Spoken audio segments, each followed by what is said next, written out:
প্রতিরক্ষা বাহিনীর উপর বিশ্বাস ও আস্থা হারানোর বিপদ শীর্ষক পোস্ট এডিটোরিয়ালটি লিখেছেন কলামিস্ট মিনার রশিদ। আমরা যাদের রয়ের এজেন্ট বলি, আল্লাহর রাসূল সাল্লাল্লাহু আলাইহি ওয়াসাল্লামের কাফেলায় তাদের মুনাফিক বলা হতো। রাসূল সাল্লাল্লাহু আলাইহি ওয়াসাল্লাম সদ্য প্রতিষ্ঠিত রাষ্ট্রটির হারমোনি বা ঐকতান ধরে রাখার স্বার্থে কোনো মুনাফিকের নাম প্রকাশ করেননি। তাদের লক্ষণগুলো বলে গেলেও নিজে কাউকে চিহ্নিত করে যাননি। এটি করে গেলে পারস্পরিক হানাহানি অনেক বেড়ে যেত। একই কারণে আমাদেরও রয়ের এজেন্ট খেতাব বিতরণে একটু সংযম দেখানো উচিত। দেশটিকে নিয়ে চতুর্মুখী ষড়যন্ত্র শুরু হয়েছে।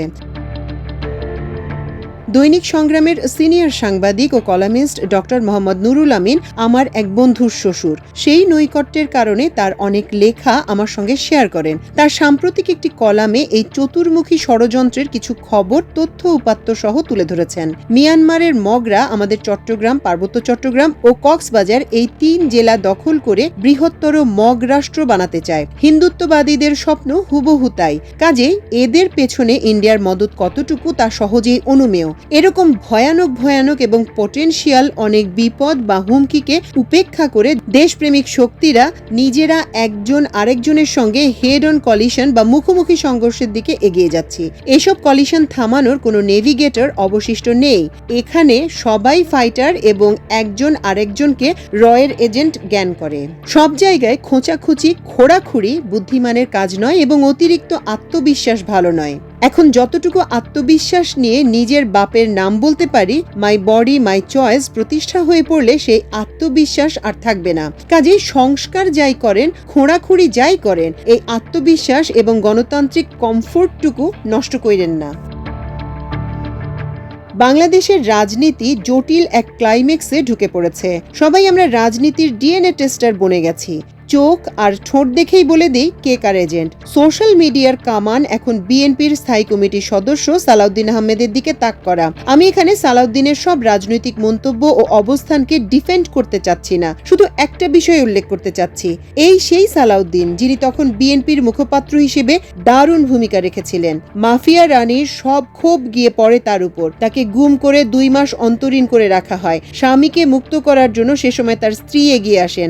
আতঙ্কিত ও উৎকণ্ঠিত সেই নারীর মুখাবয়বটি আমরা এখনো ভুলিনি।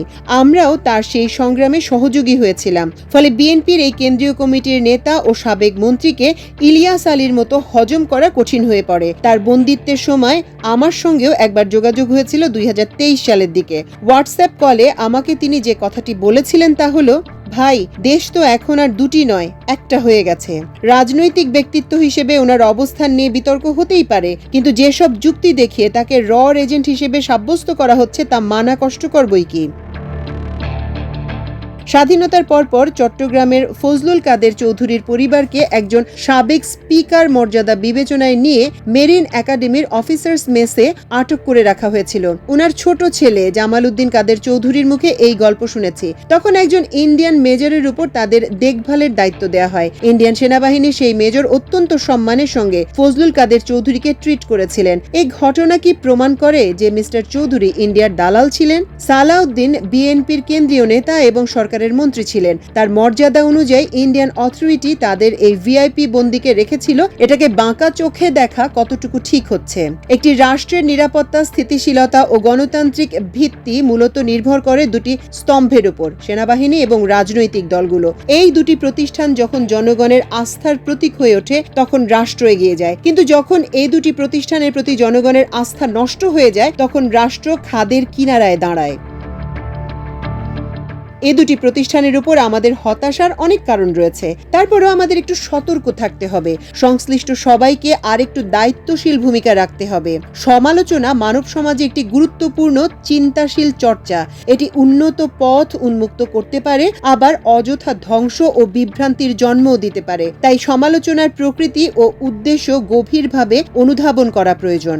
গঠনমূলক সমালোচনা হলো সেই ধরনের সমালোচনা যা কোনো ব্যক্তি, প্রতিষ্ঠান বা রাজনৈতিক দলের ভুল ত্রুটি চিহ্নিত করে তাকে আরও শক্তিশালী ও জনমুখী করে গড়ে তোলার সুযোগ সৃষ্টি করে। এ ধরনের সমালোচনায় থাকে যুক্তি, প্রমাণ বা বিকল্প প্রস্তাব। একটি সংশ্লিষ্ট পক্ষকে আত্মসমালোচনার সুযোগ দেয় এবং আত্ম উন্নয়নের পথ দেখায়। রাজনৈতিক দলগুলো যদি এ ধরনের সমালোচনাকে ইতিবাচকভাবে নেয় তবে দলীয় সংস্কার ও নেতৃত্বের দক্ষতা বৃদ্ধি পায়, যা গণতন্ত্রকে শক্তিশালী করে। অন্যদিকে যখন সমালোচনার উদ্দেশ্য হয় শুধু চরিত্র হনন, অপপ্রচার কিংবা বিদ্বেষ ছড়ানো, তখন সেটি ধ্বংসাত্মক হয়ে ওঠে। এর ফলাফল হয় সমাজের বিভ্রান্তি, অবিশ্বাস এবং বিশৃঙ্খলা। রাজনৈতিক দলগুলো যখন ব্ল্যাঙ্কেট সমালোচনা অর্থাৎ সবকিছুই খারাপ এই দৃষ্টিভঙ্গিতে একচেটিয়া সমালোচনার শিকার হয়, তখন জনগণের মধ্যে রাজনীতি সম্পর্কে বিতৃষ্ণা জন্ম নেয়। তারা রাজনীতি থেকে মুখ ফিরিয়ে নেয়, যার ফলে বিরাজনীতিকরণ ঘটে। এই অবস্থা একটি রাষ্ট্রের গণতান্ত্রিক ভিত্তিকে দুর্বল করে দেয়। কারণ রাজনীতি ছাড়া রাষ্ট্র পরিচালনার কোনো বিকল্প কাঠামো নেই। সেনাবাহিনী একটি দেশের সার্বভৌমত্ব ও নিরাপত্তার প্রতীক। এই প্রতিষ্ঠানটির সমালোচনা যদি হয় দায়িত্বশীল, যুক্তিনির্ভর ও সংস্কারমূলক উদ্দেশ্যে, তাহলে তা গ্রহণযোগ্য। তবে যদি সেনাবাহিনীকে উদ্দেশ্য প্রণোদিতভাবে অপমান, অপবাদ বা সন্দেহের চোখে দেখা হয়, তাহলে তা জনগণের আস্থা ও বিশ্বাসকে নষ্ট করে দেয়। ফলে তৈরি হয় একটি মনস্তাত্ত্বিক নিরাপত্তাহীনতা। এই নিরাপত্তাহীনতা শুধু জনগণের মধ্যে নয়, রাষ্ট্রীয় স্থিতিশীলতাকেও হুমকির মুখে ফেলতে পারে। সেনাবাহিনীর মনোবল ক্ষতিগ্রস্ত হলে অভ্যন্তরীণ নিরাপত্তা ও জাতীয় প্রতিরক্ষায় দীর্ঘমেয়াদী নেতিবাচক প্রভাব পড়ে। তবে সেনাবাহিনীকে সব প্রশ্নের ঊর্ধ্বে রাখার মূল দায়িত্ব সেনাবাহিনীকেই পালন করতে হয়। সেনাবাহিনীর নিরপেক্ষতা যখন প্রশ্নবিদ্ধ হয় বা তারা রাজনৈতিক উদ্দেশ্যে ব্যবহৃত হয়, তখনই সাধারণ মানুষ তাদের উদ্দেশ্য নিয়ে সন্দিহান হয়। দুর্নীতি, স্বজনপ্রীতি, দমননীতি এবং দলীয়করণ জনগণের আস্থাকে ক্ষয় করে দেয়। ফ্যাসিবাদ আমাদের এই প্রতিষ্ঠানটির সমূহ ক্ষতি করে গেছে। শুধু বিরূপ সমালোচনার মাধ্যমে এই ক্ষতি থেকে উদ্ধার করা যাবে না। প্রয়োজন বুদ্ধিদীপ্ত, সুপরিকল্পিত এবং ধাপে ধাপে বাস্তবায়নযোগ্য কিছু কার্যকর পদক্ষেপ। যেখানে জনগণ সেনাবাহিনীর উপর ভরসা করতে পারে না, সেখানে যে কোনো জাতীয় সংকটে বিশৃঙ্খলা দেখা দেয়। আবার রাজনৈতিক নেতৃত্বের উপর আস্থাহীনতা জন্ম দেয় নেতৃত্বের সংকট, যার সুযোগ নেয় বিদেশি শক্তি, চরমপন্থী গোষ্ঠী অথবা অসাংবিধানিক শক্তি। এর ফলে তৈরি হয় এক প্রকার নৈরাজ্য, যেখানে জাতি বিভক্ত হয়, রাজনীতির নামে ব্যক্তি স্বার্থ তুলে ধরা হয় এবং প্রশাসন ভেঙে পড়ে। আস্থাহীনতা ছড়িয়ে পড়ে অন্যান্য প্রতিষ্ঠানের দিকেও। বিচার বিভাগ, পুলিশ, নির্বাচন কমিশন, এমনকি গণমাধ্যম, সবকিছুই জনগণের চোখে নিরপেক্ষতা হারায়। একসময় জনগণ বিশ্বাস করতে শুরু করে রাষ্ট্রীয় প্রতিষ্ঠানগুলো কোনো গোষ্ঠীর পক্ষে কাজ করছে, জনগণের পক্ষে নয়। তখন রাষ্ট্র তার মৌল কাঠামো হারাতে শুরু করে। এখন কি করণীয়? করণীয় ১. সেনাবাহিনীকে পেশাদার, নিরপেক্ষ ও সংবিধাননিষ্ঠ রাখা প্রয়োজন। ২. রাজনৈতিক দলগুলোকে জনমুখী, আদর্শভিত্তিক, জবাবদিহিমূলক হতে হবে। ৩. গণতান্ত্রিক প্রতিষ্ঠানগুলোকে স্বাধীনভাবে কাজ করার সুযোগ দিতে হবে। ৪. সুশীল সমাজ ও গণমাধ্যমকে শক্তিশালী ভূমিকা পালন করতে হবে সচেতনতা ও জবাবদিহির ক্ষেত্রেই। ৫. সর্বোপরি জনগণের মতামতকে সম্মান করতে হবে প্রতিটি রাষ্ট্রীয় সিদ্ধান্তে।